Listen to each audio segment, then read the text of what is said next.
So this right here is a massive update for the Lumix S9, and it probably should have been the camera that was released in Japan. Now, before we get into this entire video talking about the new features about the Lumix S9, the firmware update, the brand new 18 to 40mm lens, I just want to say this video is not sponsored by Lumix. Yes, they did send me out to Japan. This is the camera that they gave me out there, but I've actually been personally using this camera more than I use my S5 IIX, more than I use the GH7, GH6, G9 Mark II. More than I use any other camera, even my iPhone. I've been using the Lumix S9 personally for all of my personal photo shoots. Anytime I go to the zoo, anytime I go out with my family or my wife going camping, I use the Lumix S9 every single time. So this video, obviously not sponsored. They let me know about these firmware updates. They gave me and sent me out the 18 to 40mm lens, but this has been no way sponsored by Lumix whatsoever. These are gonna be my honest and truthful opinions about this firmware update and the 18 to 40mm lens. So let's get right into the video. A lot of new updates about the Lumix S9, but the first and biggest thing is gonna be this brand new lens, which is the 18 to 40mm lens. So the price point of this lens by itself, it's coming in around $499 brand new, but if you purchase the Lumix S9 and this lens, you are able to get it around $1799, so basically $200 off if you purchase the S9 with this lens. But the most impressive thing with this lens itself is when you compare this on the Lumix S9 using the hybrid zoom for photos and videos. So for photo mode, you can get up to 120mm with the hybrid zoom turned on, which turns into a 2-point-something megapixel photo. But honestly, for social media and what you're seeing right now, it looks pretty good at an 18, here's a 40, and then 120mm for photo. Then if you use the hybrid zoom for video on this, on the 3.8K or open gate lights, you can get all the way up to a 60mm focal length. So it would be an 18 to 60mm with that hybrid zoom crop for video. Besides this lens getting released, which I'm gonna have an entire deep dive video on the 18 to 40mm lens, which is dropping tomorrow. So if you're interested, definitely consider subscribing. But they also released a couple new colors, which they're releasing the mint/teal and the pink color options for the Lumix S9, which is cool, I guess. I kind of personally wish that they released maybe a leather brown and yellow color instead of the mint, teal, and the pink colors. But that's, you know, to each their own. I personally think the green and the black ones are the best colors, but that's just me being biased. There has been actually some major updates though that they put in the Lumix S9. Let's just start off with the biggest and the most important one. Unlimited recording. Yes, it's 2024. Every camera should just be able to record as much as possible. Now, the reason that Lumix themselves put a record limit inside the camera is because they put all of their cameras to test and operate at 104 degrees Fahrenheit. So they put these cameras in pretty harsh conditions to make sure that they're able to work to the fullest capacity. Hence why they had the recording limit set at where they did. So they have finally allowed the ability to turn off the record limits and now have true unlimited recording, but it does overheat the camera. And if the camera ends up getting overheated, it would shut down certain modes. The nice thing is you can still take photos and different things like that. You might just not be able to shoot videos when the camera needs to cool down. So it just warns you, hey, the camera needs to cool down. No more recording video, but you still can use this camera in recording different things.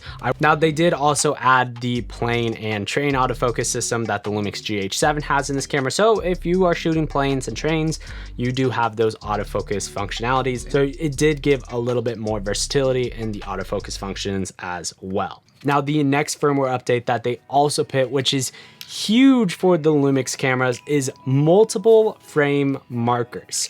So now you can have up to 3 different frame markers. Each one can be a different color, different size, different aspect ratio, and you can have these frame markers be in different positions. So they're not all justified to the center like they have been on the camera. You can set the horizontal over here, the vertical over here. You can size the vertical down. You can size the horizontal.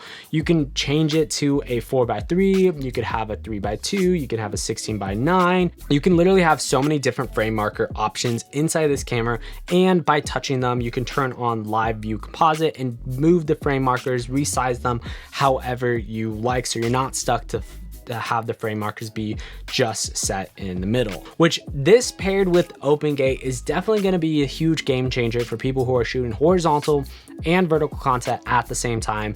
You can block out all the other parts of the footage that you don't want to be seen in frame, knowing that still is getting filmed, of course, and then just truly focus on what you want to be in the frame markers. This is really cool. Unfortunately, they did firmware update today, which I have another video coming out sooner or later talking about the S5 II, the S5 II X, and the G9 Mark II, which got a lot of the firmware updates with the Lumix Lab app, but those cameras don't have the multiple frame markers just yet, like the Lumix S9 being the only camera right now from Lumix that has the multiple different frame markers. The Lumix Lab app update. So there was only a couple extra updates that they provided in the Lumix Lab app with specifically the S9. Now you can transfer images selected on the camera, so you can select your images and the certain videos I shoot in open gate light on your camera, and you can transfer those over to your phone, so you don't even actually have to go on your phone, select it through your phone. You can do it all on the camera right here. The second two things is you can have shutter remote control on your phone, so your phone can be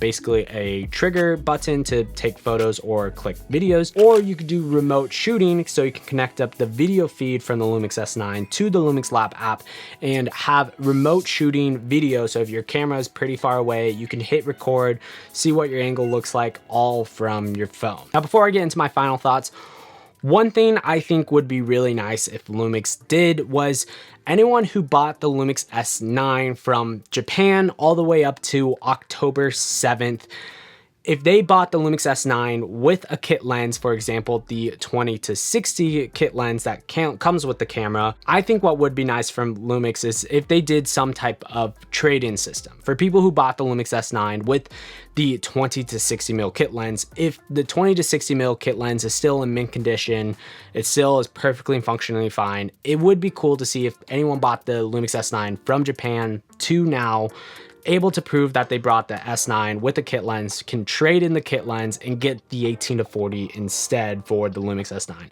I think that would be really cool if Lumix tried to do something like that to honor the people that already purchased this camera. Even though people should have known the 18-40mm is coming, there would have been a kit option for this. Even people I personally know that would have preferred having that smaller lens and maybe just overlooked that the 18-40mm was coming. I think it would be really cool if Lumix did some type of trade-in system. So let's kind of dive into my final thoughts about the firmware updates and the new 18-40mm kit lens. This overall just kind of feels like a more finalized product than the one that got released in Japan. The fact that you have unlimited recording, you have this super small compact kit lens now, this just feels so much better than what got really released. I still personally loved using the Lumix S9 to this point, before the unlimited recording, before the 18-40, but now just having the 18-40mm lens, having the unlimited recording just made me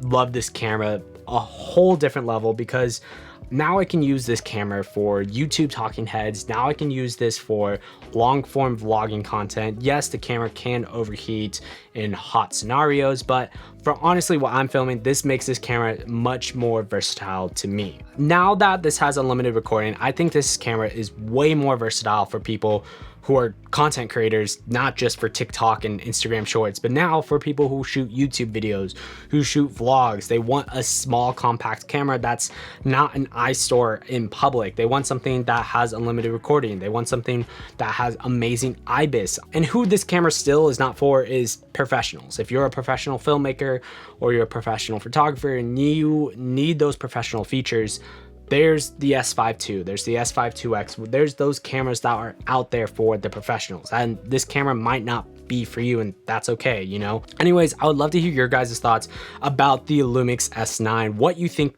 about it now with the unlimited recording, the new 18-40mm kit lens that's coming out. I'd love to hear all your guys' thoughts in the comments below. And if you want to see my initial review of the Lumix S9 before the kit lens and before the unlimited recording, check out that video right there. And then YouTube recommends you might like this video right here. Until next one, guys, peace.